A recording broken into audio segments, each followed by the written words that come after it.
What's going on, guys? John Elder here from codemy.com, and in this video, I'm going to show you how to use checkboxes with PyQt5 and Python.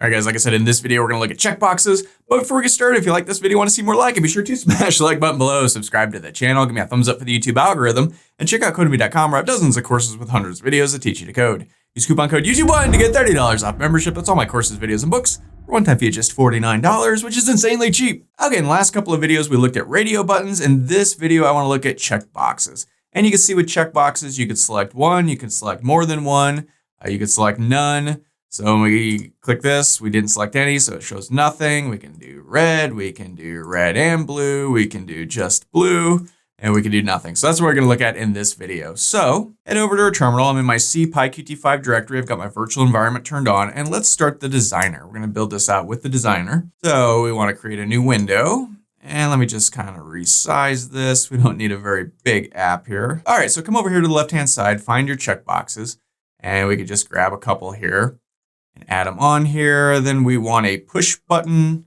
and we also want a label. So bring that down. So for these checkboxes, I'm just going to come through here very quickly and kind of resize these just so it's a little bit easier to read. Put this at 16, put this at 16. Everything goes to 16. Why not? Let's do the button too. Let's get crazy. The label, we'll put to 16. Okay.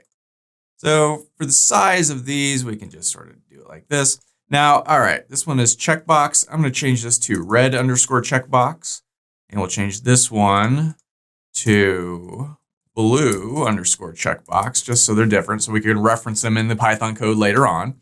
And let's change the text on these. Come down here to red. And we'll change this one to blue. And for our push button, we'll have this say what? Submit, something like that. And for this guy, we'll have him say pick a color, something like that. And we'll come back up here to the size. And there we go. Okay, so we can play around with this a little bit. I spelled color, wow. Getting off to a great start, misspelling color. There we go. All right, so make this bigger if you want, whatever. And, you know, we can play around with this to make it look a little bit more whatever. I don't know, good enough, right? Okay, so good enough. We've got a little GUI here. We've got a couple of checkboxes. We've got a button. We've got some text and a label we can play with. So let's come up here and go to File, Save As. And we want to save this in our PyQt5 directory. And I'm just going to call this check.ui. Okay, so we've got that. Now let's come back over to our terminal and let's convert that UI file into a Python file. We've done this many times. So we go PyUIC5-X, and we want to change check.ui to -output check.py. And we can run this to see if that works. So let's go check.py. And when we do, we get this little app here. And we've got some checkboxes. We've got a button. Nothing happens when we click it. But okay, it looks pretty good. So now let's go ahead and open this check.py file in our Sublime Text Editor. And I'm using the Sublime Text Editor in the Git Bash terminal as always. And as always, you can find a link to the code in the pinned comment section below, as well as a link to the PyQt5 playlist with all the other PyQt5 videos. So check that out if you haven't so far. So let's go File, Open File. I'm in my C PyQt5 directory, and let's find that check.py file. There it is. And let's open it. So, okay, there we go. So the first thing we want to do is find that button and create a little function that runs whenever we click the button, right? So I'm going to come through here and look for the button, and there it is, push button, Qt widgets. Go to the end of this, and let's just add a clicked equals. We've done this lots of times, lambda, and that's a lowercase l. I know it kind of looks capitalized, but it's lowercase. That's just what Sublime does. Drives me crazy. And let's set this to self.checked. And this checked function doesn't exist yet, and you can call this anything you want, but we're checking checkboxes, so I'm just going to call it .checked. Makes sense to me. But you could call it .zebra if you want. Doesn't matter. Anything will work. So now let's come down here and anywhere down here, let's define that function. And we want to pass in self as we always do.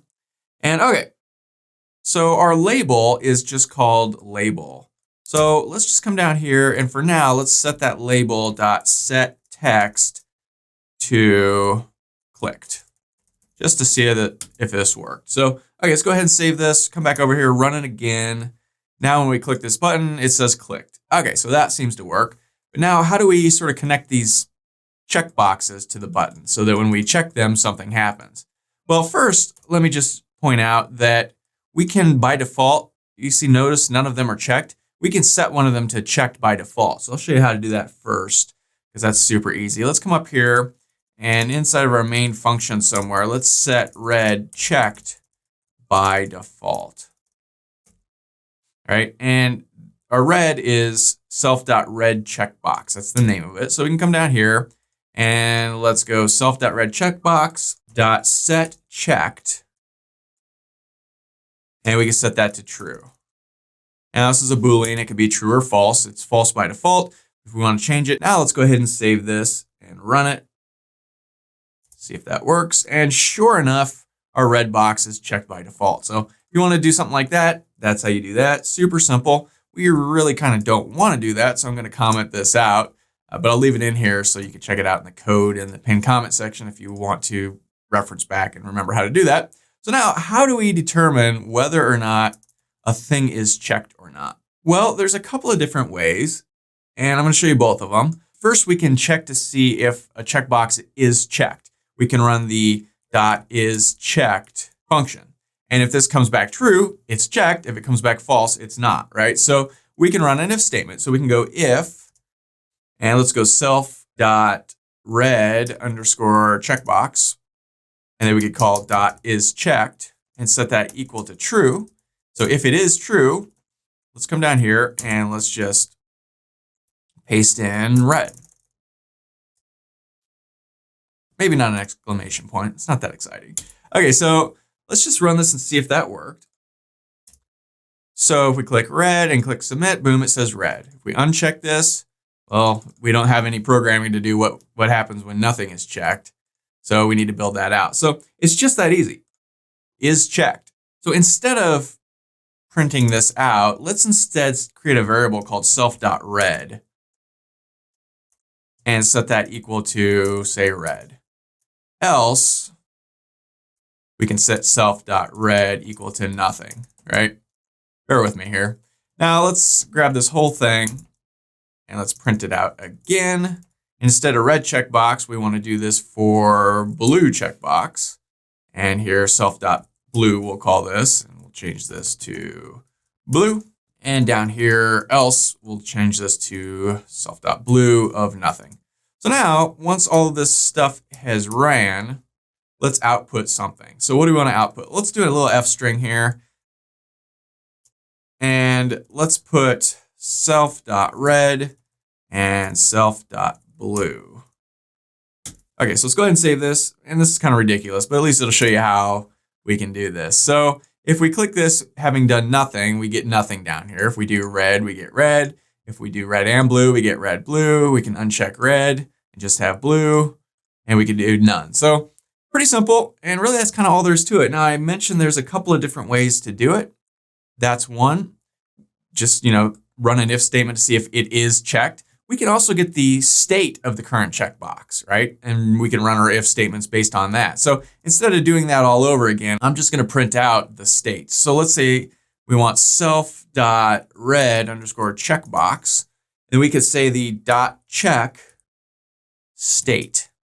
So for states, 0 equals unchecked or not checked. And 2 equals checked, right? So if we check the state and it's unchecked, this will return 0, right? If we check the state and it's checked, it'll return 2. So let's see that. Let's run this a couple of times and see. And this will just print that to the terminal. So right now it's not checked. So I can hit this and we can look at our terminal and it returns 0 because 0 is unchecked. Or we can do checked, click this, and now it says 2, right? So if we want to play around, we could do unchecked, checked, unchecked. So that's going to be 0, 2, 0. Now when we close this, 0, 2, 0. So just like here, we could say, something like if self.red underscore checkbox dot check state equals 0, unchecked, else checked, something like that, right? So either way, either of these two methods will work, right?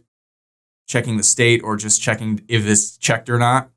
Whatever is better for your particular program that you're making, you could use that. Sometimes you might not want to take a specific action. You just want to see if a checkbox is checked or not. Well, you could check the state for that to do that. Or, you could check this is checked too. If it returns true, it's checked. If it returns false, it's not checked. So you can do it that way too. Either way, pretty simple, and kind of all there is to it. So those are checkboxes. Really fun, really easy, really essential. You're going to use checkboxes for all kinds of things. And the main difference really between checkboxes and the radio boxes that we did a couple of videos ago is radio boxes, generally, you only can pick one, right? So you have a list of things with radio buttons. You can choose from one of those things. And if you click on something else, the thing you clicked on before automatically is unclicked. With checkboxes, it's the opposite. You can have as many clicked as you want. You can have as many checked as you want. And that's sort of why you use checkboxes and not radio boxes if you need more than one thing checked. So that's all for this video. If you liked it, be sure to smash the like button below, subscribe to the channel, give me a thumbs up for the YouTube algorithm, and check out codemy.com where you can use coupon code YouTube1 to get $30 off membership. So you pay just $49 to access all my courses, over 47 courses, hundreds of videos, and the PDFs of all my best-selling coding books. Join over 150,000 students learning to code just like you. My name is John Elder from codemy.com, and I'll see you in the next video.